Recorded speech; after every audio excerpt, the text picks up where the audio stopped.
Iniimbestiga na ang pagkamatay naman ng isang elevator operator na nahulog sa bago ng elevator na nasa ground floor. Saksi si Marisol Abduraman. Hindi na halos makilala si Rhea Librando sa litratong ito nakuha sa ospital ng pinagdalhan sa kanya matapos matagpo ang nakahandusay sa ibabaw ng bagon ng elevator sa SM The Block nitong Sabado. Sa inisyal na investigasyon ng Criminal Investigation and Detection Unit ng QCPD, pasado 7 ng umaga, nakita raw si Librando na nagbukas ng elevator sa 5th floor ng gusali gamit ang emergency key. Nahulog siya mula sa ikalimang palapag ng gusali at bumagsak sa bagon ng elevator na nasa ground floor ng mga oras na yon.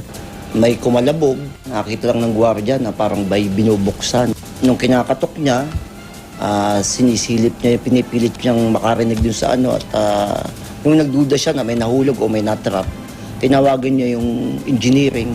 Pa-duty pa lamang daw noon si Librando bilang elevator operator, kaya palaisipan sa mga pulis kung bakit sa 5th floor siya nagbukas ng elevator sa halip na sa ground floor. Yun nga yung isa na imbestigahan natin dahil nakakapagtaka na bakit sa 5th floor siya nanggaling. Nagdadalamhati ang pamilya ni Librando sa kanyang pagpanaw. Ang kaibigan ni Librando hindi pa rin daw makapaniwala sa nangyari.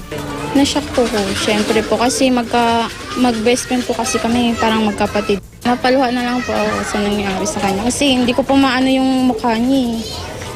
Parang masakit po sa akin yung mukha niya, ba't ganun? Sa isang pahayag, sinabi ng SM na isang elevator attendant nga ang isinugod sa ospital matapos umanong maaksidente. Nangyari raw ang insidente bago ang mall hours at hindi pa raw gumagana noon ang elevator. Ako si Marisol Abduraman, ang inyong saksi.